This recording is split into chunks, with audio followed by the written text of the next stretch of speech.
Unahin na nga natin yung recipe ng chiffon. Dito meron akong 6 na pirasong egg yolks.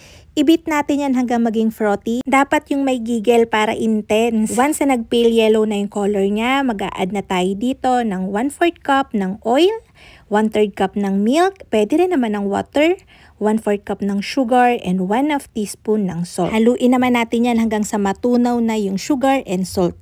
Si ate gigil na gigil. Charot lang, pero haluin nyo para mas maganda yung texture niya.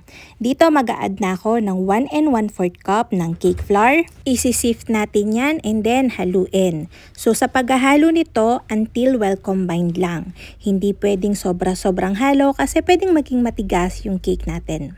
Add tayo ng 1 teaspoon ng vanilla kapag well blended na. And then kapag tumutulo na siya ng ganyan, yung ganyan. Okay na yon. So dito meron akong 6 na pirasong egg whites. Ibibit ko muna yan. Once na mag-start na siyang mag-bubbles, tsaka tayo unti-unting maglalagay ng 1/2 cup ng sugar. Kailangan nating maabot dito is medium stiff peak. Ganun lang talaga yung pinapaabot ko kasi ay mas mahirap i-fold yung matigas na namerang. Dito na rin ako nag-a-add ng 1 teaspoon ng baking powder. So, para maka-replacement siya ng cream of tartar. Actually, ilang beses ko na-share tong recipe na to pero marami pa rin nagtatanong. So, eto na. Yung mixer na gamit ko nga dito is balloon whisk yung attachment. Ang problema dito, madaya siya. Akala mo okay na kasi sobrang frothy na niya pero hindi pa. So, babantayan mo talaga dito is yung texture. Dapat yung merang natin is glossy pa din. Pag inangat mo yung whisk, dapat may mag-fold pa rin na kaunting-kaunti. Nag-fold na ako ng kaunting merang dito sa egg yolk butter natin. Then, finold ko yon hanggang maging well combined. Then, i-add ko na yung rest dun sa ating merang.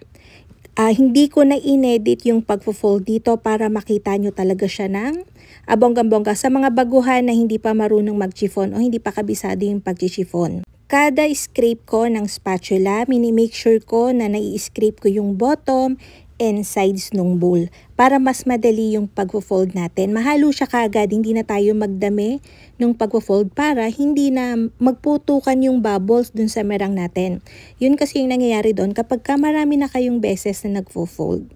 So ito madali lang, mini-make sure ko lang talaga na halong-halo na siya. Kapag pantay na yung kulay niyan, ibig sabihin, okay na yon. Since sliced caramel cake yung gagawin natin, ang ginamit kong pan dito is 10 by 14.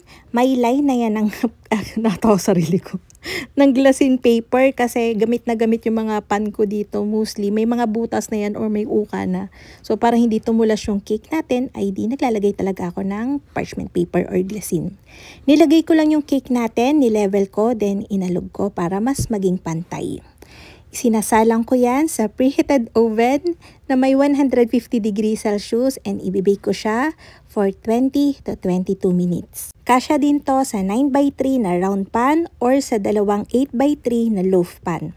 After ko siyang maahon sa oven, tinataktak ko yan para hindi mag-shrink yung chiffon natin. Then, transfer ko na siya dito sa ibang pan.